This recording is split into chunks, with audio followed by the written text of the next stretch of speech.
کوئٹہ، مستونگ، نوشکی، خاران، گوادر، پسنی ایک ہی روز میں بلوچستان کے 12 شہروں پہ حملہ۔ بلوچستان کے دارالحکومت کوئٹہ میں پہلی بار دہشت گردوں کی دراندازی۔ دہشت گرد براہ راست بلوچستان کے دارالخلافہ کوئٹہ تک پہنچ گئے، اس کے باوجود کہ بارڈر سے کوئٹہ کا فاصلہ قریباً 130 کلومیٹر ہے۔ حملوں کا دائرہ کار ریڈ زون تک پھیلا۔ مستونگ جیل پر دہشت گردوں کا حملہ، درجنوں خطرناک قیدیوں کی فرار، تھانوں کا جلاؤ گھراؤ، ڈپٹی کمشنر اور اسسٹنٹ کمشنر کا اغوا۔ دہشت گرد صوبائی دارالحکومت سمیت اتنی بڑی تعداد میں شہروں کو نشانہ بنانے میں کامیاب ہوئے کہ جنہیں ریاست محفوظ ترین تصور کرتی ہے۔ تاہم سیکیورٹی فورسز کا گرینڈ آپریشن تاحال جاری ہے۔ صوبے میں عوامی اجتماعات پر پابندی برقرار ہے اور ٹرین سروسز بھی معطل ہیں، جبکہ کوئٹہ میں شہریوں کو انٹرنیٹ تک رسائی بھی ناممکن ہو چکی ہے۔ سیکیورٹی ذرائع کے مطابق گزشتہ 3 روز سے بلوچستان میں جاری آپریشنز میں اب تک 177 دہشت گردوں کو ہلاک کیا جا چکا ہے۔ فورسز کا بلوچستان میں فتنہ الہندوستان کے دہشت گردوں کے خلاف سینیٹائزیشن آپریشن جاری ہے۔ مجموعی طور پر 31 شہری، سویلینز اور 17 سیکیورٹی اہلکار بھی شہید ہوئے ہیں۔ صورتحال کی سنگینی کا اندازہ وفاقی وزیر داخلہ کی بلوچستان میں صورتحال کا جائزہ لینے سے لگایا جا سکتا ہے۔ ان کا کہنا ہے کہ اگر پولیس اور سیکیورٹی فورسز کی قربانیاں نہ ہوتیں تو دہشت گرد مزید تباہی پھیلانے میں کامیاب ہو سکتے تھے۔ ان حملوں کی ذمہ داری کالعدم بلوچ لبریشن آرمی نے قبول کی ہے۔ وزیر اعلیٰ بلوچستان کا کہنا ہے کہ حملوں میں بھارت کے ملوث ہونے کے ثبوت سامنے آئے ہیں اور ہمارے پاس پہلے سے ہی انٹیلیجنس رپورٹس موجود تھیں کہ شدت پسند تنظیم کی جانب سے اس قسم کے حملوں کی منصوبہ بندی کی جا رہی ہے، جس کے پیش نظر سیکیورٹی اداروں نے 1 روز قبل ہی آپریشن شروع کر دیا تھا۔ وزیر اعلیٰ بلوچستان میر سرفراز بگٹی نے BLA سمیت متعدد کالعدم تنظیموں کو مخاطب کرتے ہوئے کہا ہے کہ یہ آپ کا سب سے بڑا آپریشن تھا۔ آپ تو ایک یونین کاؤنسل بھی آزاد نہ کروا سکے۔ جب ایک یونین کاؤنسل تک آزاد نہیں کر سکے تو باوجود اس سب کے بلوچوں کو اپنا ایندھن کیوں بنا رہے ہیں؟ افغان نیشنل آرمی جو ہے وہ 30 سال تک ادھر جنگ لڑے گی، اپنی حفاظت کرے گی۔ وہ تو 72 گھنٹے میں ڈھیر ہو گئے۔ اس 72 گھنٹے میں ڈھیر ہو کے یہ جتنا بھی اسلحہ ہے یہ مارکیٹ میں پھیل گیا، اور ان کے آقاؤں نے ان کو خرید کے یہ والے نائٹ گیجٹس بھی دے دیے، یہ اکوپمنٹس بھی دے دیے۔ آپ ہندوستان کی پراکسی کے ساتھ یہ جنگ لڑ رہے ہیں۔ جو عام بلوچستانی ہے، جو یوتھ ہے، جس کو ڈس انٹیگریٹ کیا جا رہا ہے ٹورڈز دا اسٹیٹ، اور ٹولز کون سے استعمال کیے جا رہے ہیں؟ ایک یہ ٹویٹر سردار ٹائپ کے لوگ، دوسرا سوشل میڈیا۔ فورس بڑی ویجیلنٹ تھی، بڑی الرٹ تھی۔ We manage to kill 145 terrorist in 40 hours. This is the highest number since Pakistan is facing this war on terror. ان دہشت گردوں نے 5 خواتین کو اور 3 بچوں کو وہاں پر بے دردی کے ساتھ بھون ڈالا ہے، اور یہ بلوچیت کا نعرہ لگاتے ہیں۔ ہم 1000 سال تک یہ جنگ لڑیں گے۔ This country is ours. This is our motherland. We'll fight for it.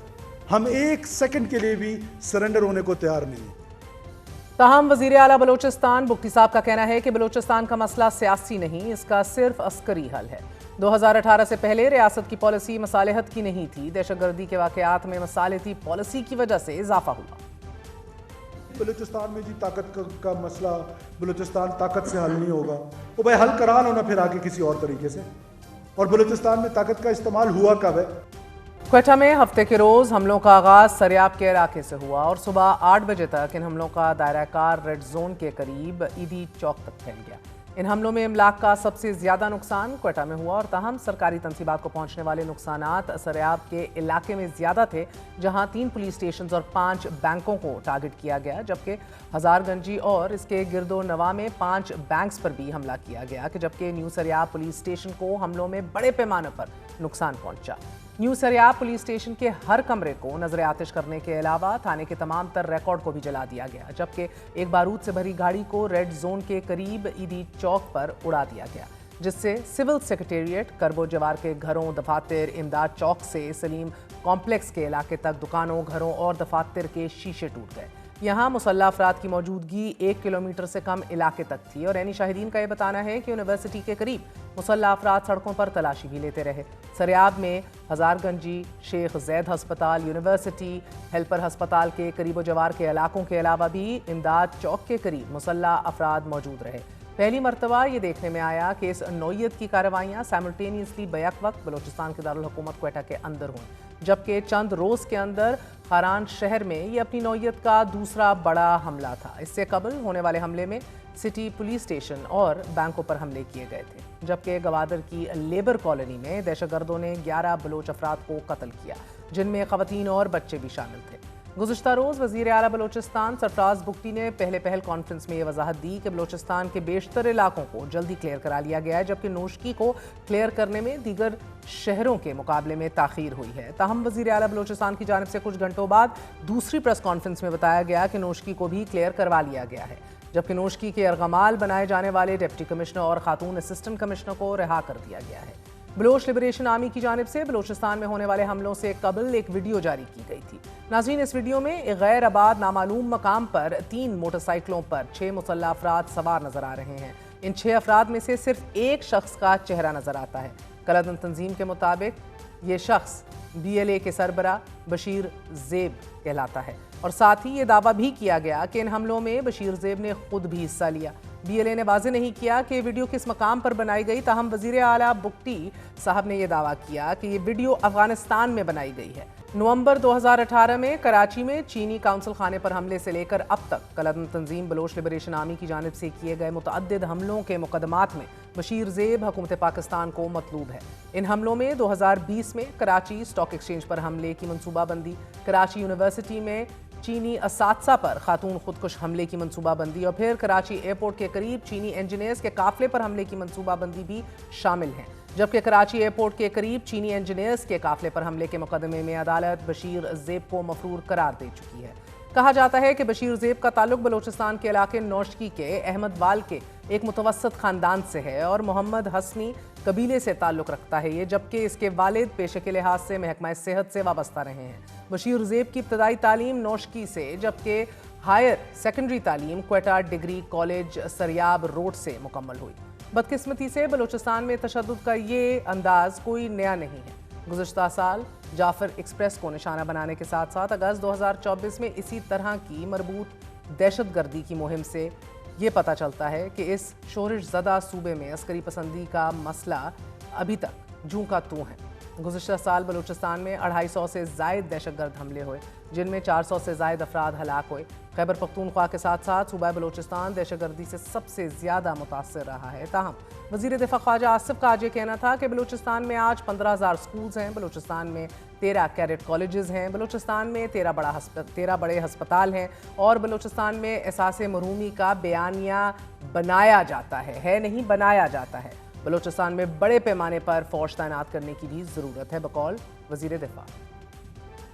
ये जो महरूमी का एक बयानिया बनाया गया है उस सूबे के अंदर, आज 15,096 स्कूल है वहाँ।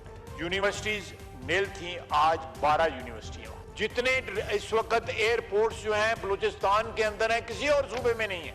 ये सारा जो ट्रेड है, स्मगलिंग है, ये सारी की सारी इलीगल ट्रेड जो है, उसका जो मिलिट्री विंग है जो उनको प्रोटेक्शन प्रोवाइड करता है वो BLA है, जो अपने आप को लिबरेशन आर्मी कहता है। वो चोरों की आर्मी है। ये यकीन दिलाना चाहता हूं कि इन लोगों से कोई नेगोशिएशंस नहीं होंगी। उसका जवाब जो है पूरी रियासत की जो है ताकत के साथ दिया जाएगा।